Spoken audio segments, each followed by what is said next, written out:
Ladies and gentlemen, good day, and welcome to our seminar. This is Women's Economic Empowering, a New Media Digital Upskilling WEDU seminar. This is our day 3. Now, kicking off our day 3, we have a topic. This is an introduction to the pilot scheme, The Power of Gender in Digital Marketing. Now, introducing our speaker for this presentation, he has been mentoring the work of function-oriented course quality certification since the year 2017, and he has mentored 54 courses for dozens of units, including enterprises, schools, training institutions, as well as government projects. So, ladies and gentlemen, welcoming our presenter. He is the consultant of A Talent Consulting Company Limited. Please welcome Mr. Qingshun Li. Mr. Li.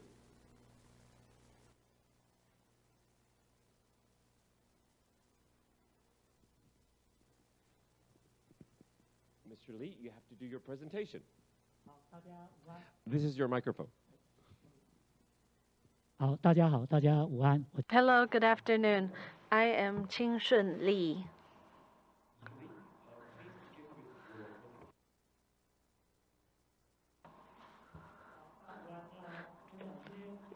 Good afternoon. I'm very honored today to share with you this introduction to the pilot scheme, The Power of Gender in Digital Marketing. So this entire curriculum, this entire course is certified by the ICAP training certification system. This ensures our training quality. We also hope that after the rollout of this pilot scheme, we can further broaden our impact to better meet the needs of the labor markets and industries. So here I would like to share with you the 5 aspects of this curriculum. ADDIE: analyze, design, develop, implement, and evaluate. I would like to share with you how we actually developed the entire curriculum, and I would like to share with you the final results. So the first step is analyze. A as analyze. Here we want to understand the demands, the needs in the industries, the labor market demand, and the motivation, the objectives behind this training course. We must identify the type of talent we want to cultivate and the core competencies required. So this year, on October 22nd, we invited experts from the government, industry, and academia to attend this analysis period expert meeting. Here in this course, we identified that the objective is to provide digital marketing training with a clear gender awareness perspective. We also want to train our students in utilizing digital market data analysis tools. Along this course, we identified the key skills and competencies required. We looked into the competency modules that exist in Taiwan. We looked into the course called Digital Marketing Outcome Analysis, and this is how we conducted our analysis work. Next, I would like to share with you the main competencies required in digital marketing. So here, talents in digital marketing mainly perform 2 jobs. The first part is data analysis. The second part is generating data analysis reports and presentations. Based on these 2 goals, we have identified behavioral indicators. Furthermore, in order to demonstrate these behaviors, these talents must equip themselves with certain knowledge and skills, and this is the competency content on the 2 right columns. So for the second part, in order to generate analysis reports and presentations, we have also identified KO1 to KO4 knowledge as well as SO1 to SO7 skills competency.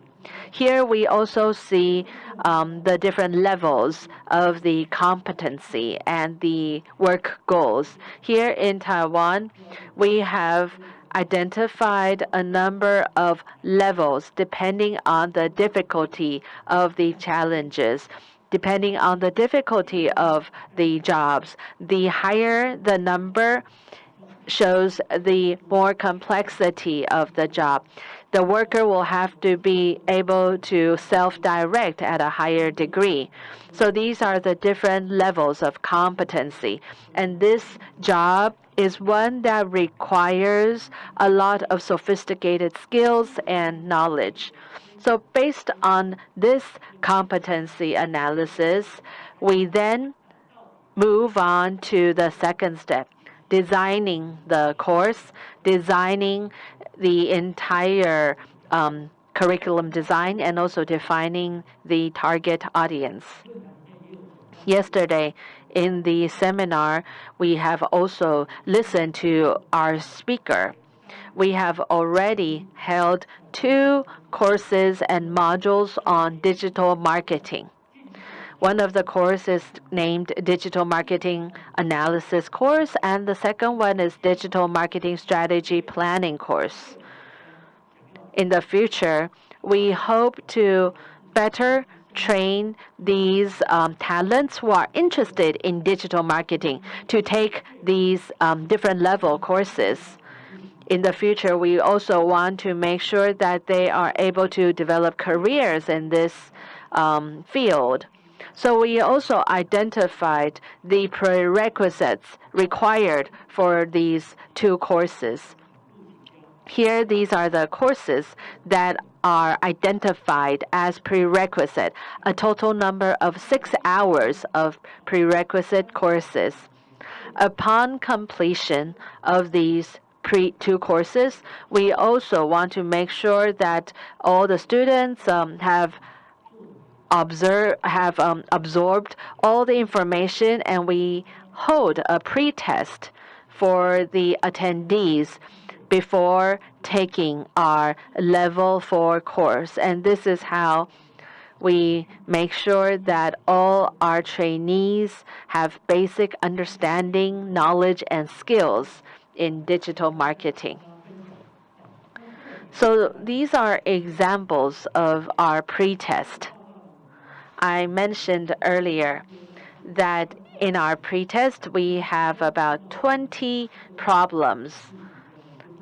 A number of them are related to the courses in digital marketing. This is how we review and make sure that all the attendees are capable in taking the advanced course.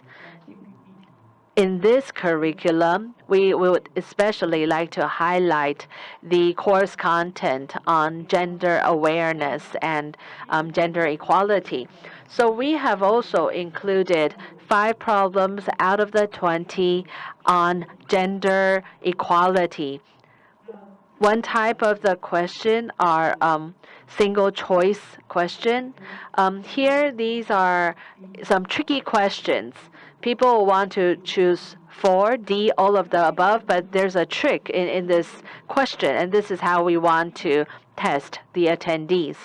The second question is an example of how we test our attendees on gender bias and gender prejudice. And these are the 4 different choices. Here, I would not let you know the answer, but I would like to invite you to test yourself on this question. Using these very basic pre-test questions, we want to make sure that our attendees have the good foundation to take on these more advanced courses. So we have completed our pre-test on the 29th of November, last Saturday. We have over 30 attendees, qualified attendees. In the end, after the pretest, 27 of them passed the pretest and they are able to take on the further courses. So this shows that these questions and this pretest adequately captures the right target audience. The third part is the actual curriculum design and implementation. I mentioned about the two main jobs and the 4 knowledge and 7 skills that are required to perform these two digital marketing related jobs. We want to make sure that every piece is tied together. We want to make sure that all our attendees get to gradually familiarize themselves with this entire curriculum structure. In the basics part of the curriculum, we have 3 main course units. Following the basic units, we have 2 application units. These 2 application units invite our attendees to actually make presentations. And this is how we compose the entire curriculum structure. 5 units in total. For these 5 units, we have organized these courses that take place over 2 days, 24 hours in total. So 4 days in total, 24 hours, 3 hours as the introduction, and then followed by 3 6-hour course. We have the pre-test. We have the online learning courses as well. We want to make sure that the entire course is very comprehensive so that our attendees have a very clear goal when attending the entire curriculum. After they complete the entire curriculum, they are also able to make presentations and apply the knowledge and skills that they have learned. This is the design of the training objectives. Here, for each curriculum, we have identified clear teaching and training goals to attain our final outcome.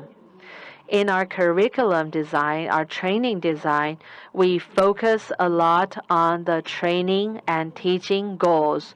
We want to make sure that the entire structure is very clear. Let me give you one example. For the first part, the intro part, we have completed this course, this development on November 2nd of this year. We've convened an expert consultation meeting to confirm the design development of the entire training. Here, I would like to use the example of the course Introduction to Digital Marketing Outcome Analysis. Here, we have identified 2 goals. The first goal is to be able to describe big data information and to understand financial statements. The second goal for this Digital Marketing Outcome Analysis intro course is to be able to use Google traffic analysis tools to analyze traffic sources, compose outcome analysis reports, while also following certain policies and procedures. So we give an introduction, we teach them how to do it, and then we let them have hands-on exercise. This outcome analysis is also a foundation for us to better review the effectiveness of the training. Here we have these 6 key aspects in the course. So again, for using this course as an example, Introduction to Digital Marketing Outcome Analysis, we cover 6 aspects of the content from organization, policy, marketing, big data, Google Analytics traffic analysis tool, common analysis dimensions. We also, in the 6th part, we look into the report application. We also train students in gaining gender awareness. And this is the structure, this is the entire process of our course so that we can better equip our attendees with digital marketing skills as well as knowledge in gender awareness and gender sensitivity. This is the development part of our course. After we convened the meeting on November 2nd, we further developed the entire curriculum. In developing this curriculum, with the goal to better achieve the results, we have identified a number of teaching methods to make sure that we can attain the best learning results. So using these 5 units, we have identified a number of methods. These methods include instruction, modeling, discussion, and hands-on exercise and practice. For the many tools, our instructors will first demonstrate how to use the tools, and then the students will be able to have hands-on exercise. We also have group discussions through peer learning, through group discussion. We want to make sure that our attendees can brainstorm together, can better learn from each other. Towards the latter part of the curriculum, we have designed presentations for our students to practice all the analytic tools to showcase their learning results. And this is why we've designed the presentation element. This is also another way of how we assess the learning results of the students. So this is how we design the learning method of the entire curriculum. In terms of teaching materials and resources, we want to make sure that the entire curriculum has sufficient materials and resources to reach the goals. We have professional, qualified teachers and instructors. The entire curriculum is divided into 2 aspects. The first part is digital marketing. So we look for instructors who are professionals in this area, who have industry-related experience, at least 6 years of experience in the digital marketing industry. They also must have at least 3 years of teaching experience. And this is how we identify those who are qualified in teaching digital marketing. In addition, we also want to make sure that our instructors are able to instruct the students on the subjects of gender equality and gender sensitivity. So here, we want to make sure that our instructors have at least 2 years of work experience in gender equality related sectors. This is how we ensure the professionalism of our instructors, to make sure that our instructors are able to teach the subject of gender equality with their very practical experience. And this is how we merge the 2 areas, digital marketing and gender equality. Most of our courses are conducted online via video conference. And so in preparing for these lessons, we have planned a number of resources, including computers, video conferencing facilities, and also analytics. In terms of actually implementing the course, how do we assess or evaluate the outcome? When we talk about these competency platforms, these integrated competency and application curriculum, it's not just about the lecture content.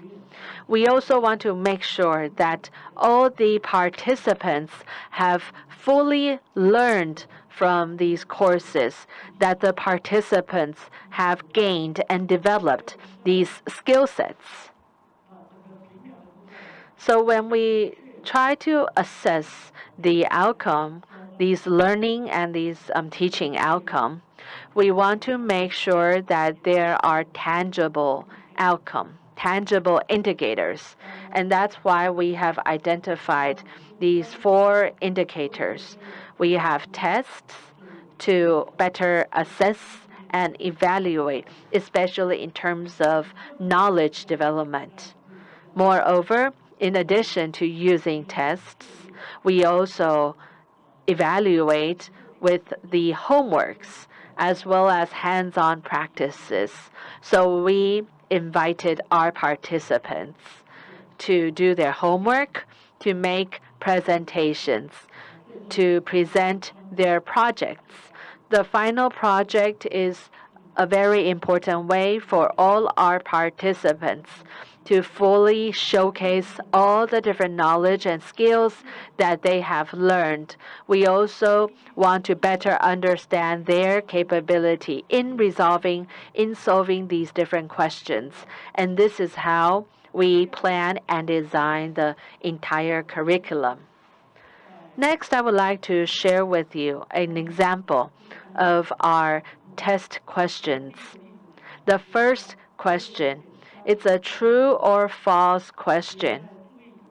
The question goes like this: paying attention to gender ratios in statistical data can effectively achieve gender-aware digital marketing. True or false? This is one of the test questions. We want to test to better understand whether our participants have fully understood all that have been taught in the course. We conduct these tests immediately after each course. In addition to the true or false questions, we also have multiple choice questions. This is one example. Which of the following is most important for achieving gender equality value marketing strategies? Top-down value chain, gender sensitivity of executives, or sensitivity to the market? This is a single choice question. So we want to make sure that all the participants learn in the classroom and apply what they learn immediately after the course. This is very important for adult learning. When we have tests, when we have these different learning methods, all the participants can concentrate more. We also teach the participants in utilizing analytic tools, in using these tools to analyze big data and to finally generate the presentations or reports. These presentations in the very end will evaluate the participants' ability to use and apply all the content. We also have an oral test to test and assess the learning results to make sure that our participants have a good grasp of all the training content. So I talked about starting from the very beginning, the analysis step. We identified the 4 core knowledge in digital marketing and the 7 core skills also in digital marketing. We have pre-test, we have tests, we have homeworks, hands-on exercise, as well as presentations to assess the students' ability in grasping these knowledge and skills, and to make sure that we have achieved effective learning results. This is the entire AADIE analysis of the entire curriculum. This is the implementation of the entire course. Unfortunately, today I cannot show you the entire result because the course is still ongoing. This Saturday, this Sunday, we will have the first stage of our course. It will last for 4 days.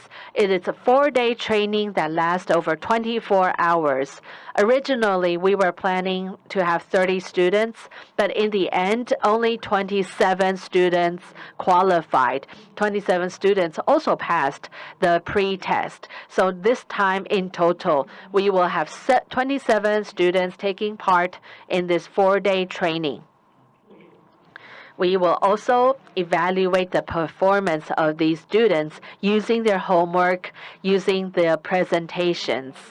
In the future, we hope we will have further opportunity to share with you the training outcome of this curriculum. We can monitor and track the effectiveness of this curriculum, and we can further share with you the results.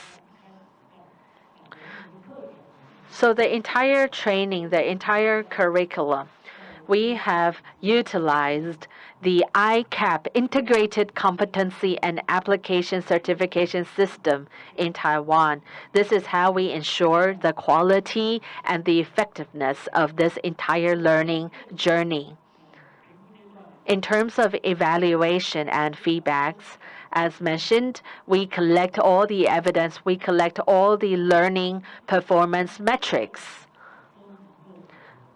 As for the final result, whether they can reach all our goals, here we identify certain threshold. In the written test, they have to get at least 70 points to pass the exam. In terms of homework and the hands-on exercise, the participants also must meet certain standards and criteria to pass the evaluation. We have this very comprehensive evaluation method that looks at a variety of indicators. We also give the participants extra opportunities to make sure that they can be fully tested and evaluated, and so that we can better understand the effectiveness of this curriculum. Towards the end of this month, we will have a final evaluation committee.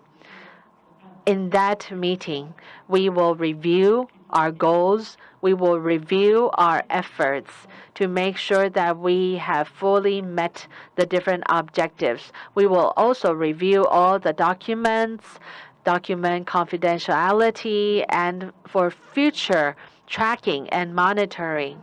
So this is how we will wrap up the entire curriculum.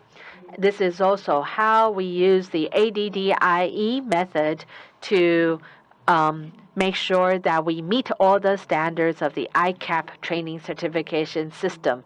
And this is how we plan this digital marketing curriculum. With this system, we hope we can better establish the training course to provide it with a more comprehensive structure. We also want to make sure that all the materials and documents are very complete, and this will serve as a very important experience for future curriculum design and implementation. And this sums up my briefing on this course design and course implementation. Thank you. Thank you very much to Mr. Ching-Shun Lee. This is a wonderful presentation. So we learned a lot. This is a program for training for digital marketing. It includes what Mr. Lee has just said, ADDIE, which is analysis and design and development and implementation and evaluation. A wonderful 4-day program totaling 24 hours. So we learned a lot from Mr. Lee. Ladies and gentlemen, now after we learned so much, let's take a short break for about 10 minutes. Coffee break, tea break, and then we come back after 10 minutes. After we come back, we will have one more presentation on site and one more presentation online from 2 presenters in Australia, and then we'll go into panel discussion. So don't go away. We'll see you in 10 minutes. Thank you so much.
ladies and gentlemen, coming back from our coffee break, tea break for 10 minutes. I'm sure you enjoyed it. I did as well. So, before the coffee break, we learned a lot from Mr. Qingshun Li, and now after the coffee break, we will learn more. Now, this theme is called the Promoting Skills Development and Training in Digital Marketing through Cross-Functional Collaborations. We will first have a presentation on site, then we'll have another presentation online from 2 Australian presenters, and then we'll have the panel discussion to be chaired by a moderator. So why not? Let's go to our moderator first. Introducing our moderator, she is from Institute for Information Industry, and she's from the Market Intelligence and Consulting Institute. Please welcome Section Manager, Madame Jiang Hanyi. All yours. 好，各位现场的还有线上的好朋友们，大家好。今天非常荣幸呢，能够有这个机会。 Ladies and gentlemen, it is my great honor to be the moderator for the thematic session 6, Promoting Skills Development and Training in Digital Marketing through Cross-Functional Collaboration. Earlier today, we have had the opportunity to hear a very engaging and informative presentation delivered by Mr. Li Qingshun. In this session, we will have 3 keynote speakers. In the era of digital marketing, we're all aware of the importance and significance of skills development, whether it's gender awareness, professionalism, and the ability to work across different domains. We need to bounce ideas off each other. We need to be able to develop skills, whether it's on the job or before employment. These are all very important aspects where interdisciplinary approaches can play a very important role. It is our honor to have invited Mr. Holmes Chen to be our first keynote speaker. He is the principal consultant of the SWIM Martech consultancy. He is a pioneer and expert in skills development and digital marketing, especially from a cross-functional collaboration perspective. Without further ado, let us turn our program over to Holmes Chan. Good afternoon. Hello, everyone. I'm very honored today to share with you on this topic, enhancing the building of key digital marketing skills. We've talked a lot about digital marketing, about all the different marketing skills. We've started this entire discussion about 5 years ago. Along this entire process, we've also founded an alliance. It's called the Asia Pacific Martech Transformation Alliance Association. Earlier this year, together with my co-founders, we have established this Asia Pacific Martech Transformation Alliance Association. Through this association, we hope to help more businesses transform in Martech area. We also hope to build bridges with our international partners. So since the establishment of this association, we have been very active in various course development and talent cultivation. Here, I would like to share with you our entire journey, how we developed these different courses and curriculums, and what are the experience and lessons that we have learned. Before I start, here I would like to first bring up the Marketing 5.0 publication by our marketing master. Here, I think this publication announced the official launching of the Martech era. Compared to Marketing 4.0, we are ushering into this brand new digital marketing era. 5 years ago, as I mentioned, we worked with eTree. We talked about these marketing technology courses. We have accumulated 5 years of experience in this area already. We have also developed methods in offering courses in this area. So what do we mean by digital transformation of marketing technology? What transformation are we trying to achieve? In marketing, traditionally or conventionally, we see this ecosystem. We have brands who purchase media, advertisement in media. We then track the consumers who have had access to these media advertisement. And then we want to understand the configuration from consumer advertisement to retail. We track the sales, we track the figures in retail stores, and after probably a long period of time, the information then comes back to the brands. So it usually takes like 1 or 2 months until we can finally get some information. We can then get some information to identify the causal effects between the advertisement and the consumption. There was once a very famous brand. They said that half of the cost, the advertisement costs, have gone to waste. But you don't even know where that wasteful investment has gone. That's the traditional way of operating in this ecosystem. We invest in advertisement, but we're not sure how many consumers are affected by these advertisements and therefore make their purchases. All these different components, all the data are disconnected. In this era, in these digital ecosystem, we want to make sure that we can achieve a closed loop data system. From brands, they invest in these touch points. These different touch points then reach out to the consumers, and we can track and trace consumers' activity and their interaction with these touch points. We have e-commerce. So once the consumers are affected by the touch points, they make their purchase online through our e-commerce platforms.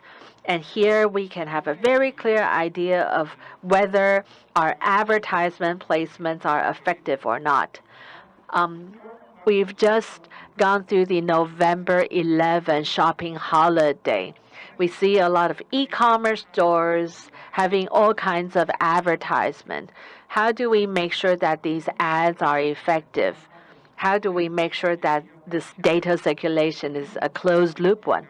How do brands know that they can further invest in their advertisement, or whether brands can make the decision about offering different promotion scales or sales or not?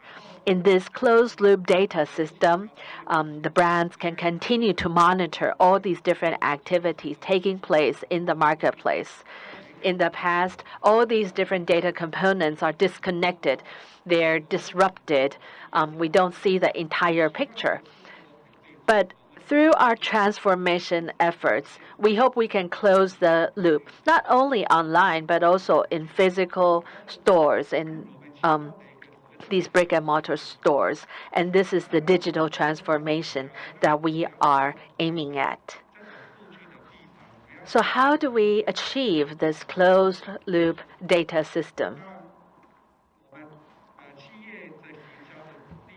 For many brands and businesses, it's important that we create values. All the marketing efforts are aimed to further enhance the value of our brands. And to increase value, they have two main strategies. Brand, your entire identity, your proposition, as well as these different touch points. So brand proposition and brand touch points. These campaigns create demand, increase income, and eventually enhance brand value. So here, touch points are very critical in enabling brands to create value. For all the different brand images and impressions, they are accumulated and built up gradually through all these different touch points. Through these different touch points, consumers then gradually build their impression, their image on these brands, and they will decide whether to interact or engage further with these brands or not. These touch points are just different points scattered around. But if we look at the entire picture, and we look at the entire customer journey. We look at the different touch points along the entire consumer journey, from prior to the purchase to after the purchase, all the way. There's this entire consumer journey. We look at the map of the consumer journey. We see the different touch points. We see the contribution of these different touch points, and all added together makes up the entire satisfaction level of the consumers. Here, along the different stages, the consumers experience different brand touch points. Some of them are barriers or pain points. When consumers encounter these pain points, they might drop out of this consumer journey. They will stop considering about making any purchase actions or decisions because of these pain points. For example, the product quality is not good enough or the price is too high. Along this consumer journey, we can use these different tools to better understand the consumer's experience, the different obstacles or pain points experienced by the consumer. We can also interview the consumers. We can help identify and then remove these barriers or pain points. We can then take another angle in looking at this consumer journey. We can transform it into a marketing funnel.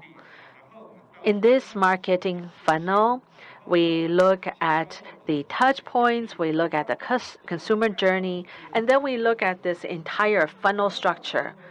Within this funnel, there's all kinds of different data, and all the different data points represent different meanings.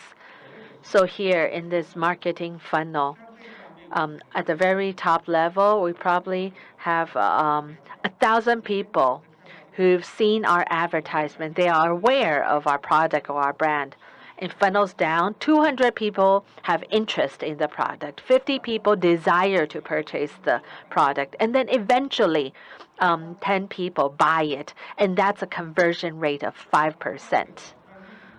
In this conversion process, we can understand here in this graph, if we continue to optimize all the different numbers, we can achieve these different improvements. We continue to optimize the conversion rate. We continue to make sure that the bounce rate decreases. We reach the target audience more accurately. We decrease the bounce rate. We increase our conversion rate. We grow the customer base, and we then create more value for our brand. Maybe initially we only have a 1% conversion rate, but if we can optimize these different areas, maybe we can eventually increase our conversion rate to 20%. And these are the different strategies that we take to grow our customer base, to provide our customers with better experience, and also to create higher value for our brands. Looking at this model, we have developed this frequency marketing model. We want to integrate all these different marketing tools and created the frequency marketing model. Here, frequency marketing means that a one-try customer turns into a regular customer base. First, for the one try, We generate traffic. Once we attract the customer, once the customer gives it a try, we then are able to generate sales, to generate regular long-term scale sales. And these customers are also willing to share our products, our brands, through word of mouth with his or her friends. And this is how we generate traffic, generate sales. We want to make sure that these customers gradually become long-term, loyal, regular customers. And this is what we mean by frequency marketing, how we use frequency marketing to constantly enhance the value of our brand. To track all these different data, we really need a variety of new technologies. I mentioned about our Alliance Association, AMT. We have had these two versions of the Martech landscape. The latest one was made public in August this year. Here in the Martech landscape, we collect and we organize all the different main actors in the Martech industry. We want to make sure that all the major players in Martech are listed here. And this landscape, this map, allows people who are interested in looking for partners to get information from this landscape. Earlier, I talked about this transformation. I talked about the closed loop data system. To trace, to track, and monitor data, we need to utilize different technologies. When utilizing different technologies, I would like to share with you then the aspect of talent cultivation and procedure development. In terms of talent cultivation, we have looked into all the related information in this area, both in Taiwan and abroad. Here we have identified 6 areas of talents in Martech.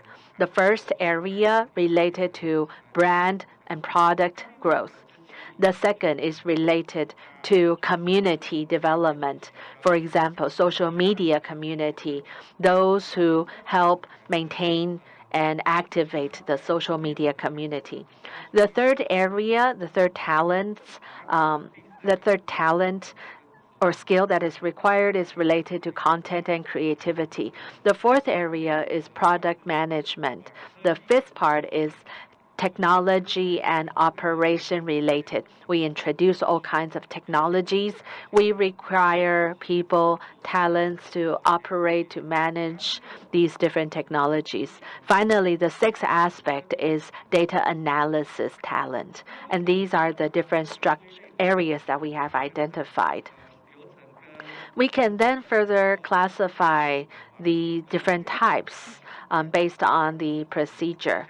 So here in marketing technology, there are 4 main types of talents required: system operator, brand or demand creator, data analysis, as well as marketing creator.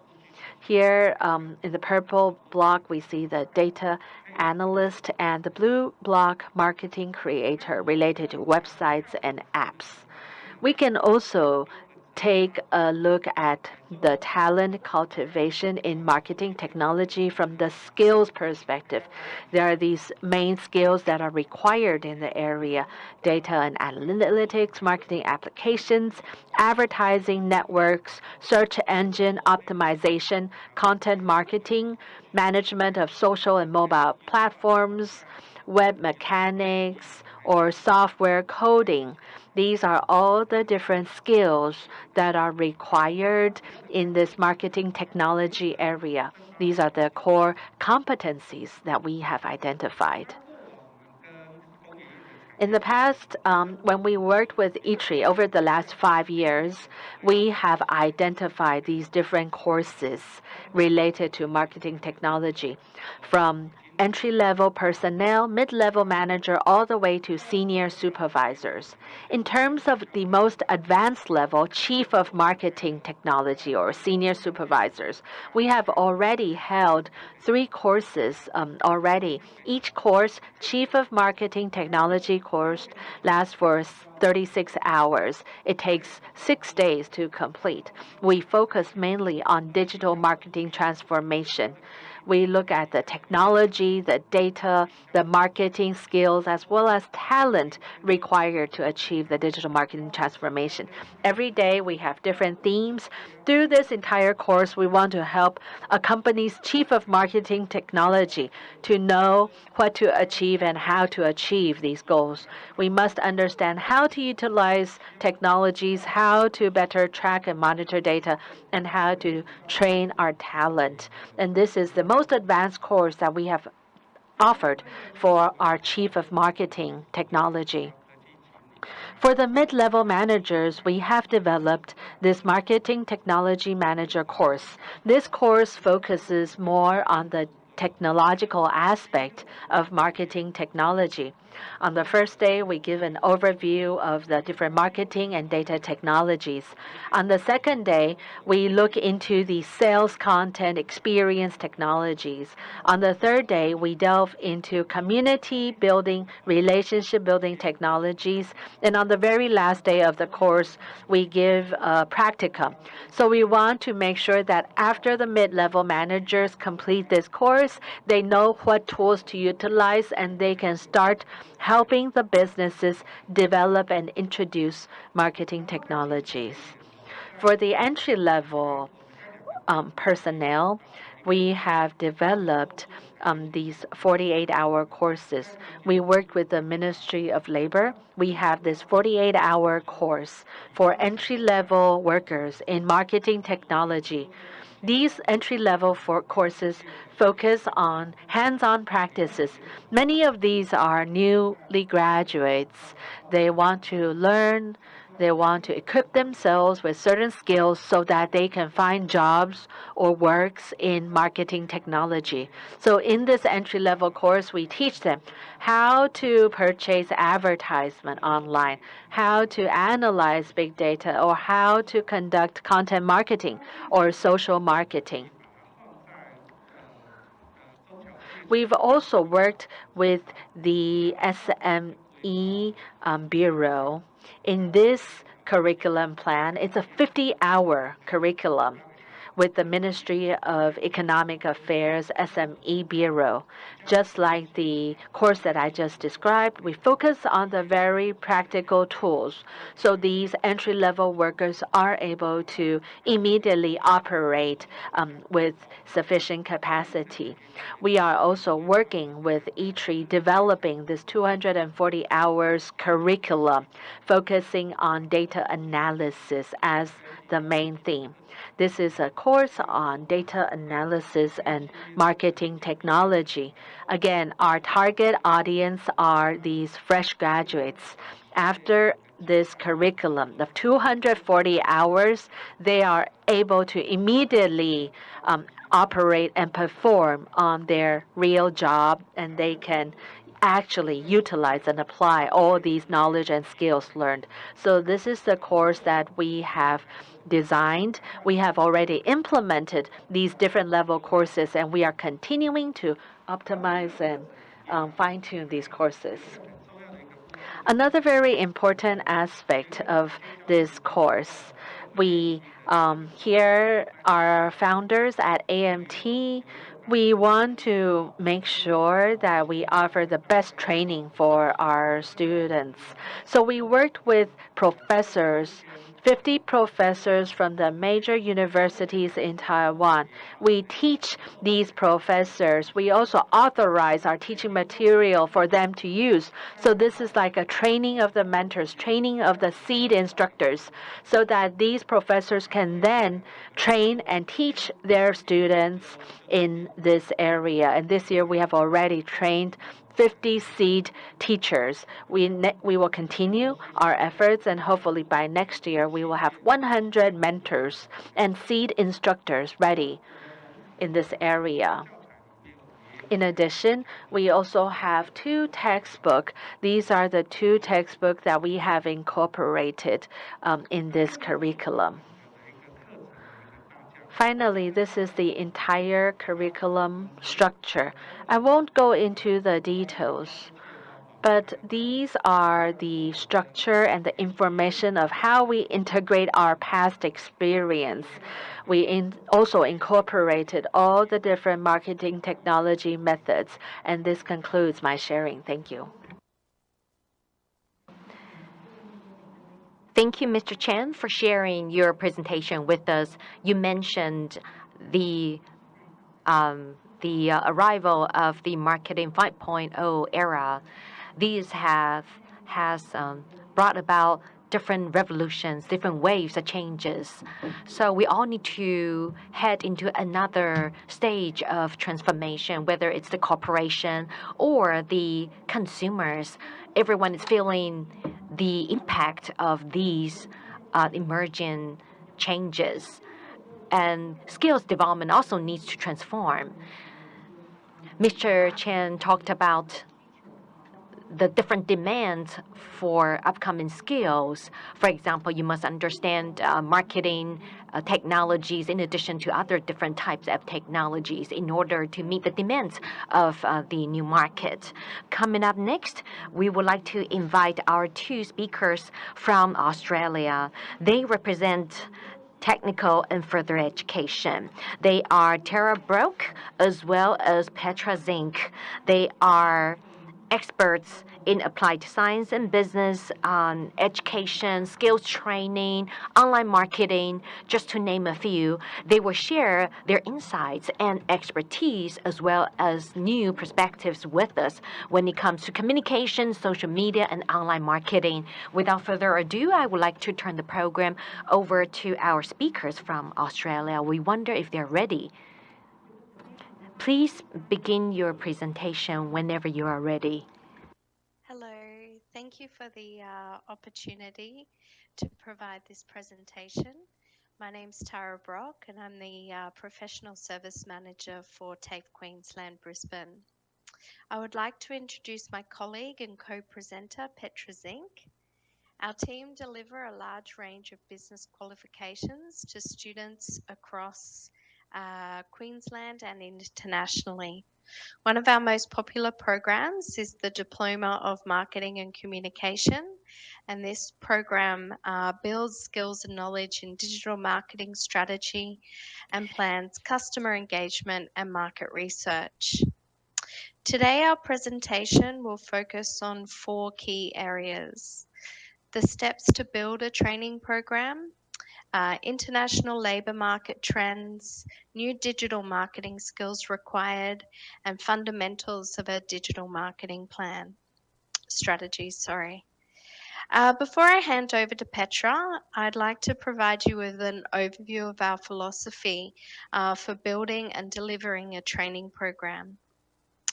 Firstly, we determine a target market. Qualifications are aimed at different levels. So as an example, the Diploma of Marketing and Communications is aimed at business managers or business marketing managers, as well as business partner managers. It's aimed at career enhancers and career changers that have work experience that needs updating and validation.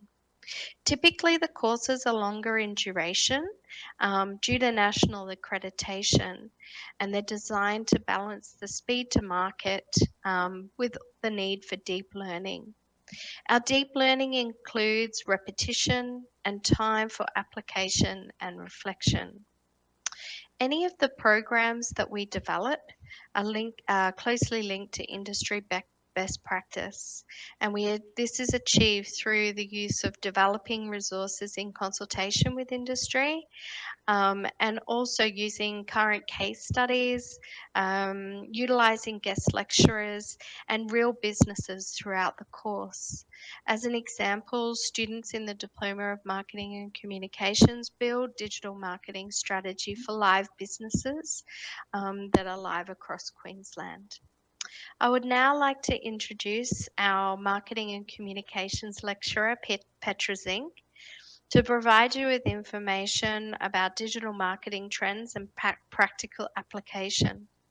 Petra is a lecturer in marketing and communications for TAFE Queensland and many different universities across Australia. Petra is also a consultant and coach of all things personal and employer branding, career development and growth, and the future of work. She has worked with many leading companies in developing their senior staff, and it has also been featured in various publications like Forbes, Marie Claire, news.com.au, CEO magazine, and she's recently spoken in some leading conferences like Disrupt HR, Hacking HR, and the Australian HR Summit. So I'll hand over now to Petra. Thank you, Petra. Thanks so much, Tara, and welcome not only to this presentation, but to the next world of work. And I say next for a reason, because clearly the last 18 months have been quite different for all of us. COVID-19 has only fast-tracked trends that we've been seeing coming for the last decade. There's research that shows already in 2011 that we will work in global teams, that we will have remote workforces, that we have to change not only jobs, but careers more frequently thanks to technology. Technology is replacing certain tasks in careers, and that means that we have to constantly reinvent, upskill, and reskill if we want to stay relevant in this fast-changing world of work. And the truth is, the pace of change is only accelerating. I was interviewing actually this morning for my podcast a researcher who is focusing on reinvention, and she has identified that now on average, even high investment companies like mining, for example, they have to reinvent themselves every 6 years. It used to be every 75 years. And that means that we cannot look at career development as a linear path anymore. We need to rethink that we don't just have one career, but multiple careers, that we don't just have one degree, but multiple degrees. And also lifelong learning must be part of our everyday routine. And this also obviously impacts companies because our demand changing in terms of what we expect from a customer experience. So those environments become a lot more complex. And at the same time, because of so many technological changes, we need to focus on those skills that are uniquely human. And those are the top key skills that the World Economic Forum predicts that we need to focus on in the next 3 to 5 years. And it's the top of the list is analytical thinking and innovation, which comes down to reinvention. We cannot look at the same problem and try to solve it with the same thinking that we looked at it. We need to ask different questions. The same goes with active learning. As I said, we need to make lifelong learning part of our everyday routine and don't rely on one degree that we finished 3 years, 5 years, 10 years ago. You want to make it part of your day, how we consume. Nowadays, we've got more access to information than ever before, which means consumers are a lot smarter than you've ever been. And they also have more choice. So that means there's a lot more competition. And you probably have seen also a lot of changes on Instagram and Facebook. There is one ad after the other. So that impacts how we market and talk to our customers. It is not a push and you buy approach anymore. It's a very much a we educate you, we provide value, we build a relationship, and if you like us, then we can talk about business. And it's also very much a two-way conversation, especially on social media. People don't want to be talked to, they want to be talked with, and that requires commenting on other people's posts, but also from a company's perspective, engaging in their customers. And of course, that affects how marketing departments are set up. Traditionally, it was the marketing department and lately the digital marketing department. They were two different silos. That doesn't work anymore. One goes hand in hand with the other one. And we've just heard about the sales funnel. It means that people or customers have to go through different stages before they make a purchase decision. When I don't even know that I've got a problem, which means I'm not aware, I'm not considering to purchase it. Which means that depending on where I'm at in my decision-making process, I need to be served different content, all about education. Think about your own decision-making process. If you consider to study at a university, you probably think firstly, I need to upskill. There's a skill gap. I want to change careers. I want to progress in my career. So this is problem aware. Now we can act on it. Now you would do research and see what kind of institutions are out there. Should I enroll in a university or should I do a self-paced online course? So this is where we go into the consideration content. After we are aware that we need to upskill because there's a skill gap or so forth. Consideration, this is a lot more in detail. This is where I spend more time with the company and identify, are they aligned with what I want? Are they aligned with my interests, with my values? Do I like them or not? And eventually it comes into the conversion. And since we've got so much more choice, having multiple touch points is a non-negotiable to cut through the noise. And this is where integrated marketing comes in. It's all about creating a seamless customer experience where we can get in front of the customer over and over in a consistent and cohesive message and remind them how we can contribute to their benefit. Obviously, we need to include technology to also increase the engagement. We can have a 24/7 engagement. We don't have to wait for the next day that somebody answers the phone if we've got a question. We want an answer right away. And this is what technology does. Think of bots. If you at 2 a.m. Google something because you are tossing up between this and this decision, you want to have an answer straight away and don't want to wait another 8 hours until somebody's in the office. And these are the new expectations that customers have, which companies need to respond with. So reskilling and upskilling is required for the staff to provide this experience, to provide the enablement of technology connected with the human interaction.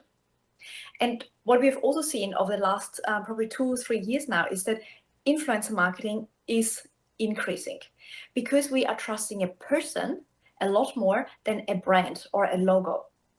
And in fact, over the last probably 12 months or so, we are focusing more on micro and nano influencers. So nano is less than 1,000 followers. But that means that those influencers have a stronger relationship with their followers. And the conversion rates are usually higher than a macro influencer with 1 million plus followers. It's a lot more authenticity required. And this is also one of the trends that we're seeing. We want to look behind the curtain. How do you produce your product? How do you deliver the service? What kind of experience would I have if I enroll with you?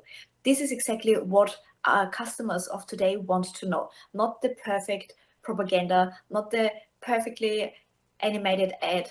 This is totally 2020. Now, how do we develop a digital marketing strategy? It goes in steps. We need to identify and understand where we sit. What are our strengths, our weaknesses, our opportunities, but also our threats? Where do we play in the market? Who do I want to talk to? Because if we're trying to talk with everyone, we are talking to no one. So who is our customer? Who is our ideal audience that we can serve the best possible? Is it undergraduate students? Is it postgraduate students? Is it daytime students, nighttime students? You know, there's a big difference how we communicate. Based on that, we can then set smart goals that we can measure, that we can track, that we can keep ourselves accountable. Once we've got that, we can then go into the strategy, and this is the big picture. It might be something along the lines to integrate another social media channel, to also enable another point of conversation and interaction with them. It might be to run lunch and learn sessions, to give future students a bit of an insight as to what it would be if you would start with us. This is the big picture. And then we go into the nitty and gritty. This is where the plan comes in place. This is where we talk about tactics and tools. What kind of frequency are we going to post on which channels? What kind of content are we posting there? So it is always a nice flow on effect that always starts from the big picture. What do we want to achieve? Who do we want to serve?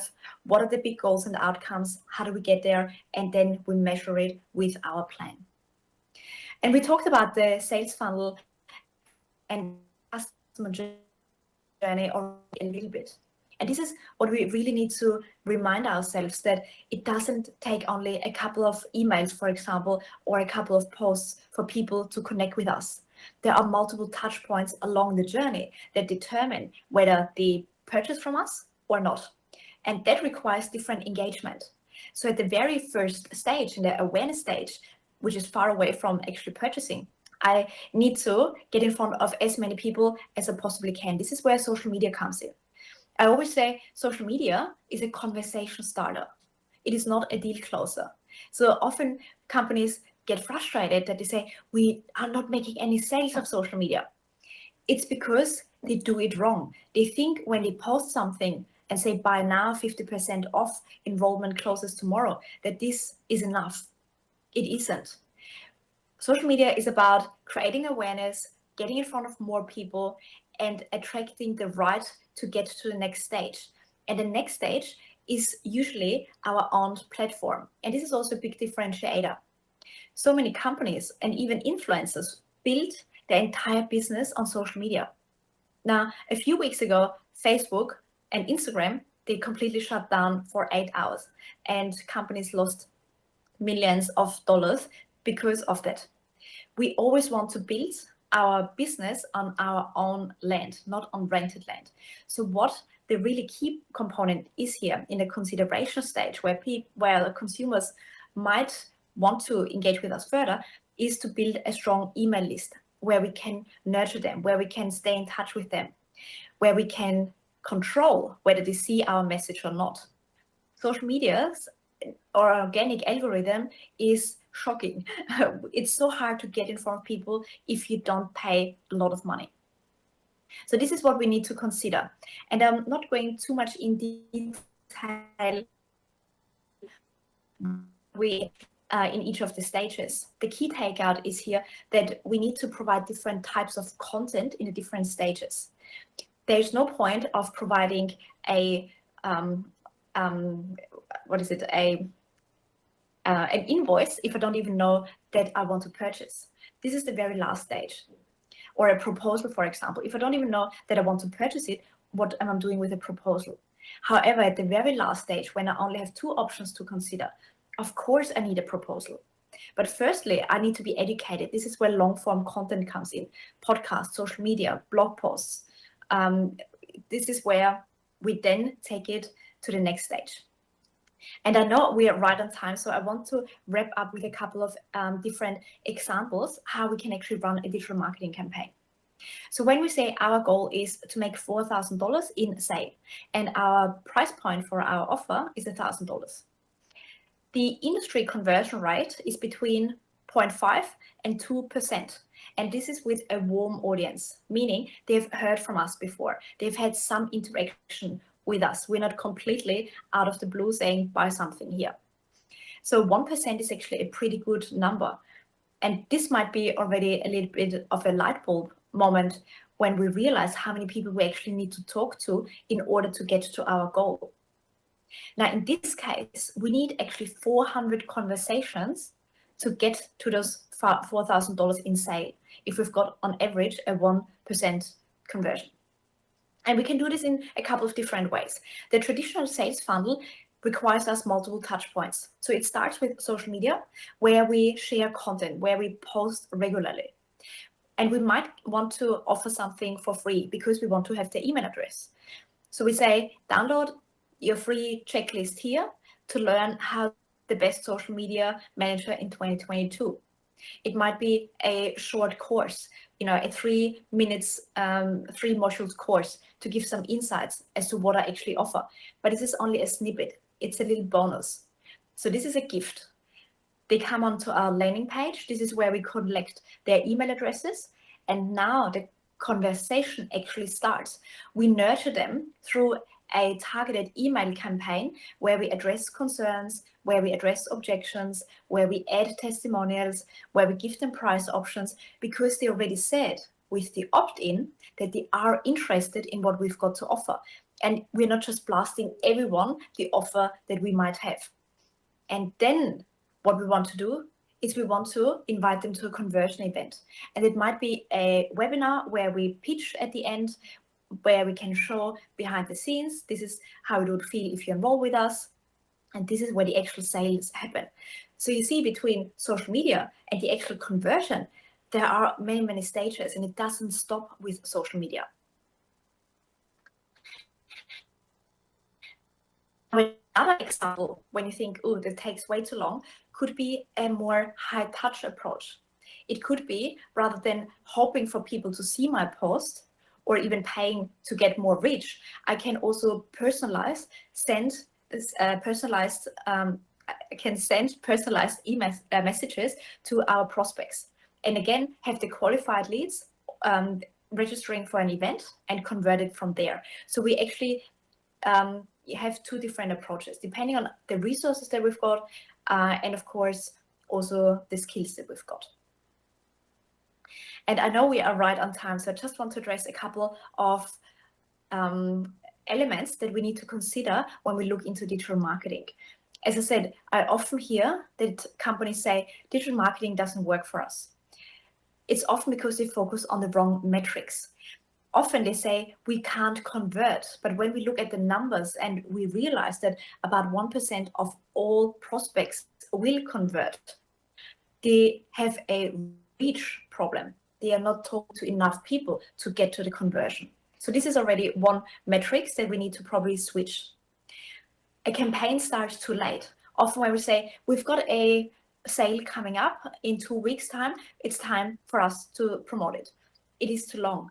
A proper launch campaign is between 30 and 90 days, depending on the investment, because the higher the investment, the more information I want, because the higher the risk of potentially getting disappointed. The other one is that we also need to talk about the sales funnel. So often the stages where we actually opt in, where we get the thank you page, where we have got the follow-up email sequence, isn't set up correctly. It might be that we are not addressing any concerns. It might be that we're not sharing any testimonials and the social proof. So we also need to look at each of those stages along the way if it's actually optimized for success. And of course, the biggest element here is having the wrong expectations and very unrealistic expectations. We cannot expect to say, I want to make $100,000 tomorrow and my audience is 30 people. It doesn't work. I can spend so much money on paid advertisement and I still won't get there. So it's also about making sure we understand in what kind of marketplace we play in and that we are playing the long game. And finally, it's also about the actual content development. Have we got enough educational content out there for our consumers or prospects to make up their mind? Do we provide enough value? Do we build enough trust for them to see that we are the right option for them or not? And I know we are literally right on the 20 minutes. So I want to, if any questions, otherwise I will wrap up with some of the future trends that we are seeing. Probably over the last 12 months, you would have seen social commerce, which means we can now purchase directly via Instagram and Facebook in all formats, the reels, the stories, the posts, and also the videos, which is fantastic because we don't necessarily have to go to another website. So we take out one step.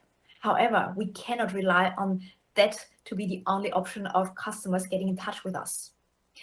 Because of the noise and the competition, we also see that short form content is increasing in popularity. Reels, TikTok, anything between 15 and 45 seconds performs really well, especially if it's also engaging. It's entertaining, it's educational, it's moving, and this is exactly how we now consume content. So advertisement and traditional marketing is changing from the very polished, very perfect 2 minutes advertisement to a 15 seconds not highly produced video. And finally, voice search, especially amongst the younger consumers, is highly popular. When we just call Siri or Alexa, they just do the doing. So that also means that we need to upskill on what kind of content we need to produce in order for voice search to pick it up. Okay, now have you got any questions? I'll probably stop sharing the screen here. There we go. Thank you, Tara and Petra. Both of you have clearly discussed with us the importance of social media community. We've also learned about the entire customer journey, about how to remove the pain points, how to better cultivate our relationship with our customers through the influencers or through these different social media technologies. You've also mentioned a lot of new skills and new ways of working. In the book Marketing 5.0, the book mentioned that no matter how technologies evolve, talent is still the core. The utilization of digital tools or technologies all are meant to better do the jobs of talents of people. Bring out the values of our customers, of our brand is also very important. So in the following, we will have a panel discussion among all our speakers. Both our panelists online, Tara and Petra, both of you mentioned about the importance of talent. So could we further discuss with you, according to your understanding, many businesses understand the importance of marketing technology. We also understand we need to recruit and train a wide variety of talent. But when you want the businesses to actually invest in talent cultivation, many businesses have concerns. Many businesses are not willing to make that investment. So my question for Tara and Petra, based on your experience and based on your observation with businesses, why are businesses, why do they have reservation in talent investment? Could you share with us your observation?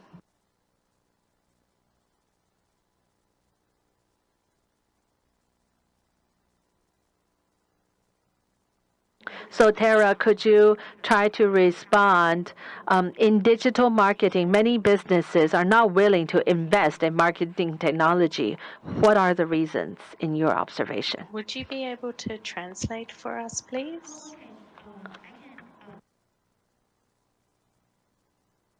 Of digital marketing, but what? Okay, ma? But necessary investment and research in training and recruiting diverse talents are still insufficient. What are the possible reasons and the long-term impact, in your opinion? 谢谢。 Sorry, could you just repeat the question one more time, please? OK， 许多的企业在数位行销的重要性是日渐增加嘛？那我们也看到人才的培育是很重要。可是为什么 ？Why the companies they can pay money to training this talent? Your opinion?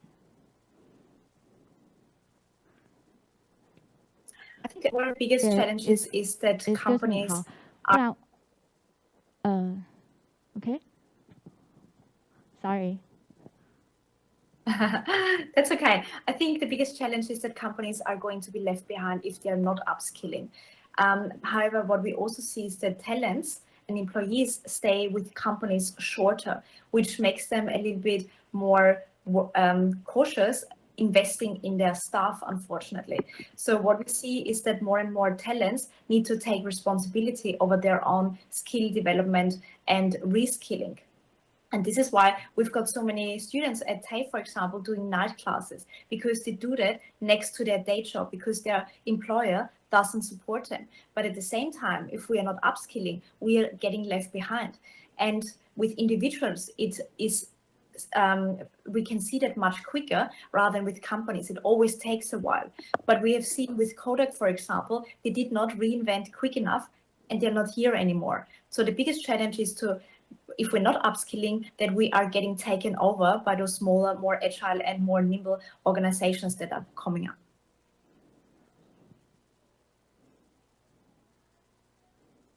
OK，好，谢谢你Petra 的这个说明啊，我想可能还是要在 For 自己 your 投 explanation about how many talents are investing on themselves. Here, I would like to invite Mr. Chen Holmes to share your observation. First of all, for many businesses, they face two obstacles. The first obstacle is that many senior workers are not that enthusiastic about learning new skills or knowledge. They think that their existing skill profile is sufficient. They have reservation in learning new digital skills and technologies. Another barrier for businesses, for many of these qualified digital marketing talent or digital technology talent, the companies do not have the capacity to identify the quality of these talent. They lack the inner talent within the company. So in my company, as well as in my alliance association in AMT, we are working through various channels. We are working with the Ministry of Economic Affairs. We are working with the Ministry of Labor. We are utilizing government subsidy in training these new talents. Some of them are fresh graduates. Some of them are under 30 years old, and they are learning these new digital marketing skills and knowledge. We hope that as soon as they complete their courses and training, we can match them to suitable openings in the industry. So both Petra and Holmes, Mr. Chen, shared with us talents in school, talents in industry. It's important to match the talent to the openings. Efforts are required from different actors, from the industry, from the schools.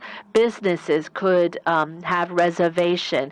They might not willing to invest in the long run, but we should continue to let businesses understand the importance of digital marketing talent. Petra also talked about the brand conversation, brand conversion, and also how digital marketing can help brands increase value. We should make that clear, and the cooperation between schools and the business is also very important. My second question, we observe that in digital marketing, in content marketing, in big data analysis, or in communicating with customers, there are all these new tasks and objectives. Is it possible that we can better utilize these technologies to enhance gender equality, to become more gender sensitive? So here we talk about this very flexible era, very nimble era, our requirements or needs for nimble or flexible talent. All of this has been even more obvious thanks to the pandemic. So from a gender perspective, how do we upskill more women in this area? How do we help more talent respond faster to labor market changes?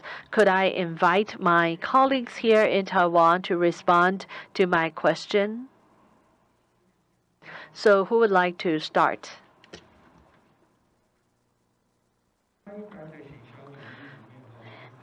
So in marketing, we see that the gender ratio it's like more women than men. However, in marketing technology, we can observe quite the opposite. I think the main reason is because technology, digital technology, or data analysis, traditionally, more men study in this area. Some women or more women dislike the delving into the studies of technology and data. And that's why, unlike the traditional marketing area, we see more men over women in digital marketing area. However, many of these technologies are becoming easier. They are becoming more prevalent. Coding is no longer required. Artificial intelligence is also very useful. Many tools are available. So I think as long as we can overcome this mental barrier, there are no problems or issues for women to utilize many of these digital marketing technologies, and I'm sure more women can flourish in this area. We see that many women here also understand the utilization of all these different technological tools. For men and women, for all the different talents, it's important that we foster further exchange across different areas. For the same question, do Petra or do Tara, would you like to respond?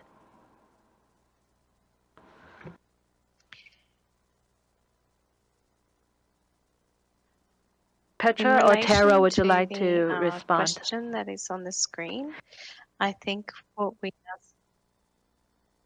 that organizations are concentrating more on just-in-time learning credentials and short courses that employees can undertake during downtime within the organization. We partner with a number of organizations to develop these courses and then to deliver them in-house. We find that moving into micro-credentials and short just-in-time learning allows the skills that are required to respond faster to market needs.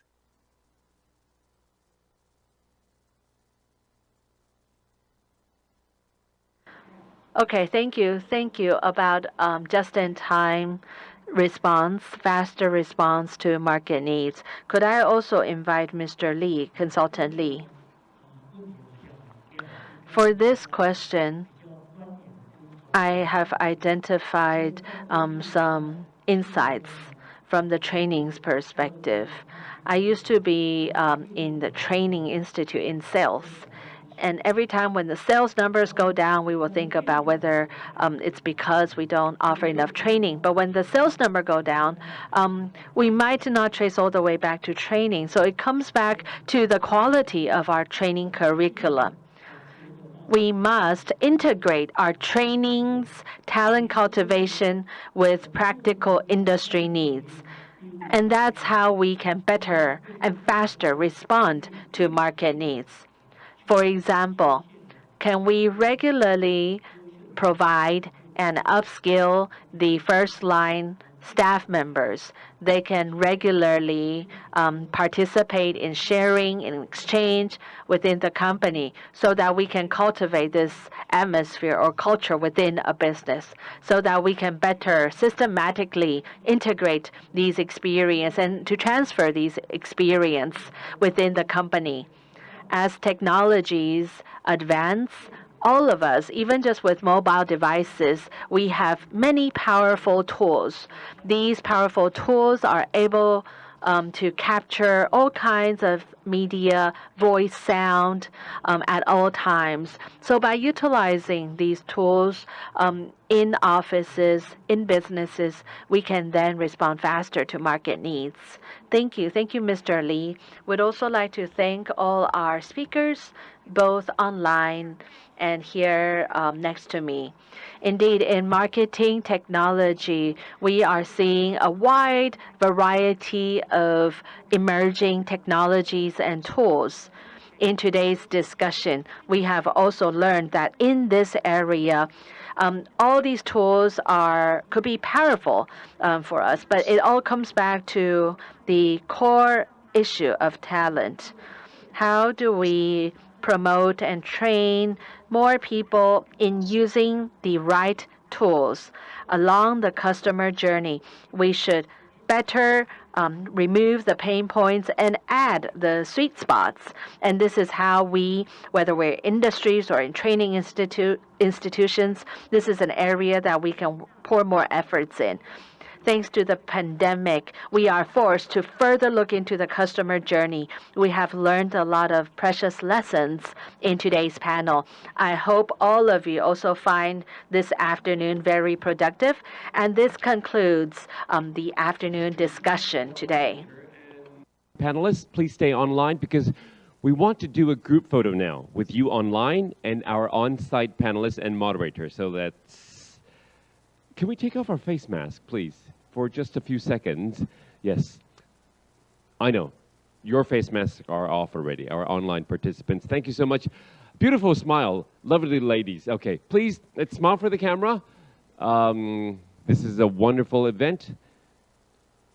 Women's economic empowering, a very important issue, especially in this new media digital age. Upskilling seminar. Thank you for your participation. How about another pose? Thumbs up. Thumbs up for our seminar today. Yes, we have 2 thumbs up from a moderator. Oh, that's very good. Let's all do 2 thumbs up. Thank you very much. Thank you. This has been a wonderful seminar. Thank you so much, panelists and our moderator. Thank you very much. Thank you. We'll see you next time. We'll see you next time. Okay. Thank you, our viewers, for joining us. This is day 3 of our Women's Economic Empowering New Media Digital Upskilling Seminar.